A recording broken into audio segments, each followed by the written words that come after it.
Assalamualaikum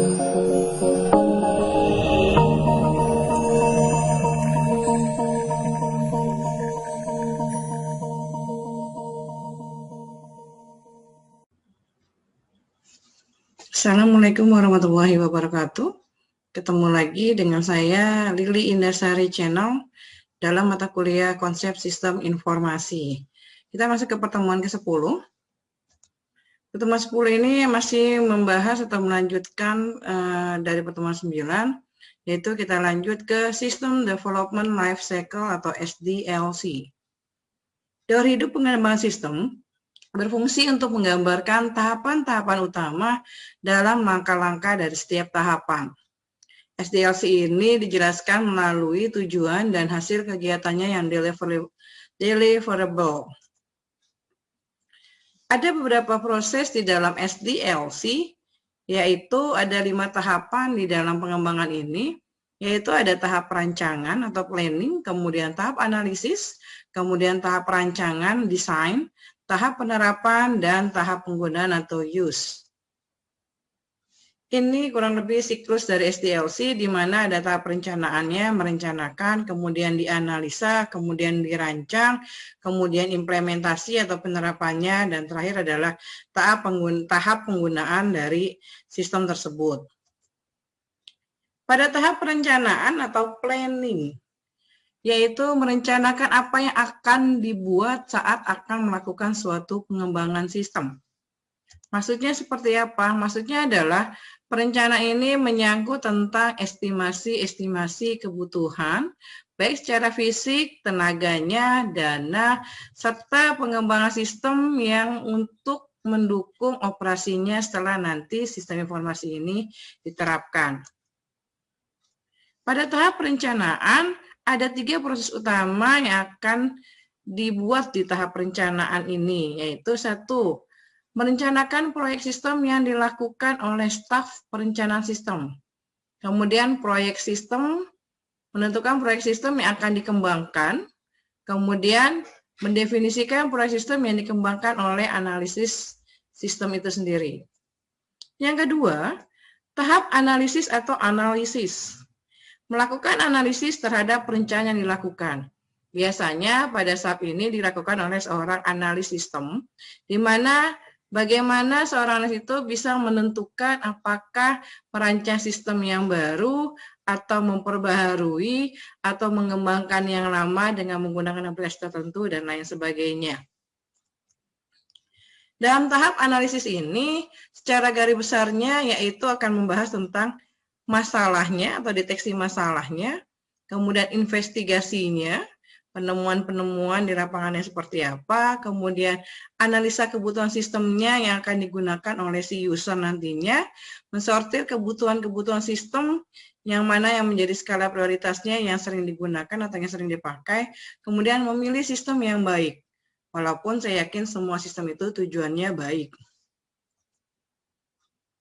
Pada tahap ketiga atau rancangan atau desain, di sini adalah memiliki tujuan mendesain sistem yang baru agar dapat menyelesaikan permasalahan-permasalahan perusahaan dari alternatif sistem yang terbaik. Pada kegiatan ini atau tahap rancangan ini meliputi biasanya perancangan keluaran, kemudian perancangan masukan, dan perancangan file. Pada perancangan keluaran, biasanya dan rancangan masukan, dokumen-dokumen apa saja yang akan nanti menjadi keluaran dan masukan dalam suatu perusahaan. Rancangan outputnya misalnya apakah dia berupa kwitansi, apakah dia berupa surat jalan, dan lain sebagainya. Membuat suatu perancangan masukan, mau dimasukinnya apa, apakah itu data customer, konsumen, dan lain sebagainya. Serta perancangan file. Perancangan file ini biasanya akan melibatkan database yang akan dibuat di dalam sistem itu sendiri. Keempat di dalam SDLC yaitu implementation. Dalam hal ini mengimplementasikan sistem yang baru dengan menggunakan beberapa bahasa pemrograman dan tes data. Pada kegiatan ini atau tahap ini biasanya pembuatan program dilakukan oleh seorang programmer menggunakan bahasa pemrograman tertentu. baik yang object oriented programming ataupun bahasa pemrograman yang lainnya yang dikuasai oleh programmer tersebut. Kedua, setelah dibuat, kemudian diterapkan, kemudian diuji coba, dilakukan pelatihan-pelatihan untuk usernya, kira-kira ada crash atau ada kesalahan tidak dalam menggunakan atau mengaplikasikan program tersebut. Yang ketiga adalah pergantian sistem. Sistemnya ini mau dibuat seperti apa, atau mau ada perubahan, penambahan, dan lain sebagainya. Tahap kelima yaitu use atau penggunaan. Tahap ini biasanya terdiri dari 3 langkah penting, yaitu menggunakan sistem itu sendiri. Biasanya dilakukan oleh pemakai akhir atau user. Kemudian melakukan audit sistem. Apakah sistem ini sudah baik, kurang baik, atau masih ada harus yang diperbaiki, dan pastinya memelihara sistem. Kenapa sistem perlu dipelihara?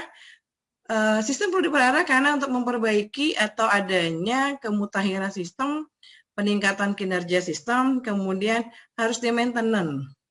Yang namanya sistem, ya mungkin ada error, ada kesalahan, tetapi tetap harus dipelihara sistem tersebut dengan baik. Untuk SDLC cukup di sini. Kita masuk ke materi berikutnya, yaitu Computer Based Information System, atau bahasa Indonesianya Sistem Informasi Berbasis Komputer. Kita tahu saat ini yang namanya dunia sistem informasi berbasis komputer, hampir semua orang, semua perusahaan, organisasi sudah menggunakan yang namanya sistem informasi berbasis komputer. Ada pepatah yang mengatakan orang yang menguasai dunia adalah orang yang menguasai suatu informasi di dalamnya.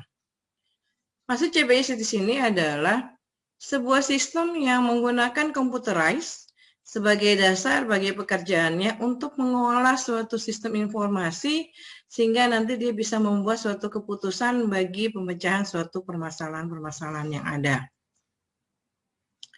Sistem informasi berbasis komputer ini mengandung bahwa komputer saat ini memainkan peranan yang sangat penting dan luar biasa, ya, karena perkembangan yang begitu cepat, kemutakhiran, apalagi di zaman yang serba modern, digitalisasi, peranan komputer sangat luar biasa saat ini.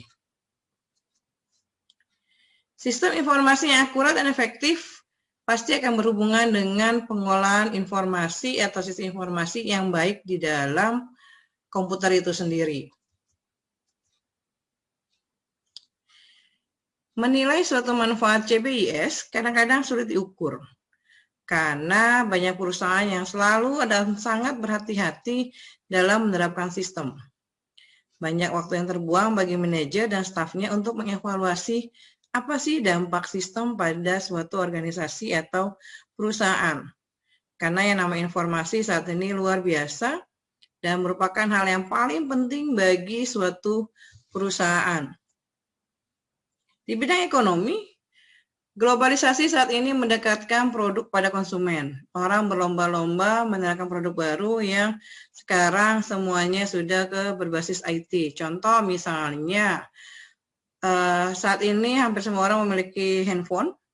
Dalam handphone itu bisa multifungsi, bisa melakukan apa saja, bisa belajar daring, bisa beli barang, dan lain sebagainya. Anda mau beli belanja online, sudah menggunakan handphone. Bayarnya pun sekarang sudah menggunakan e-money, yaitu baik itu melalui transfer ataupun misalnya melalui kayak misalnya GoPay, kemudian dan lain-lain sebagainya.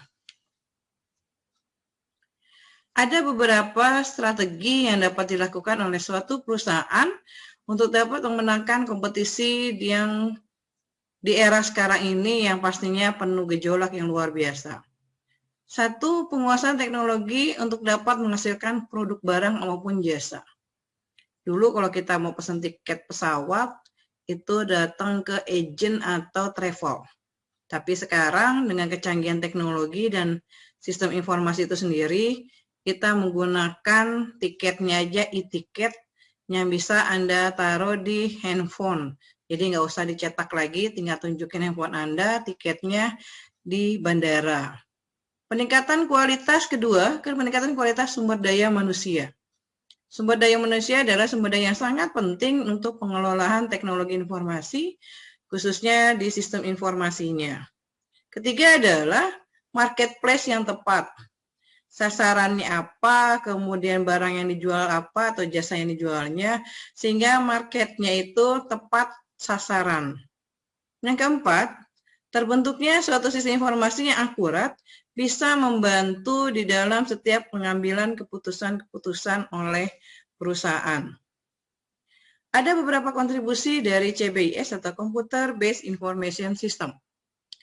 Manfaat dari perkembangan sistem informasi bagi pengendali manajemen ada beberapa hal, yaitu penghematan waktu. Dengan adanya perkembangan sistem dapat menghemat waktu, contohnya dalam pembuatan laporan. Kedua, penghematan biaya atau cost saving. Biaya di sini bisa jauh lebih ditekan dibandingin kalau misalnya menggunakan manual. Ketiga adalah peningkatan efektivitas dalam penggunaan sistem informasi itu sendiri. Yang keempat, pengembangan teknologi, dan yang kelima adalah pengembangan personel akuntansinya. Kalau dulu nama akuntansi mungkin agak ribet ngitungnya, tapi sekarang dengan kecanggihan-kecanggihan tertentu, adanya aplikasi-aplikasi di bidang akuntansi yang membantu accounting dalam membuat laporan di bidang accountingnya atau di bidang akuntansinya. Di dalam CBIS, ada beberapa atau 5 subsistem yang merupakan bagian dari Computer Based Information System. Antara lain yaitu sistem informasi akuntansi, kemudian sistem informasi manajemen, sistem penunjang keputusan, otomatisasi kantor, dan terakhir adalah sistem pakar atau export system. Ini gambaran dari model yang menunjukkan pengguna subsistem SIBK atau sistem informasi berbasis komputer dalam pemecahan suatu masalah. Ujung-ujungnya adalah dari subsistem tersebut, dari 5 ini, nantinya akan menghasilkan suatu informasi, di mana suatu informasi ini bisa menghasilkan, membuat suatu keputusan, di mana keputusan yang diambil ini menjadi win-win solution atau pemecahan dalam suatu permasalahan yang ada. Ini yang tadi saya sebutkan tadi, dukungan dari subsistem ini, tadi ada 4 gitu ya, dan 5 terakhir adalah export system. Demikianlah penjelasan saya untuk pertemuan ke-10 ini, khususnya tadi sambungan dari SDLC dan Computer Based Information System. Jangan lupa like dan subscribe di channel saya di Lili Indasari, mata kuliah konsep sistem informasi. Semoga ilmu yang saya paparkan, yang saya sampaikan bisa bermanfaat bagi banyak orang. Terima kasih.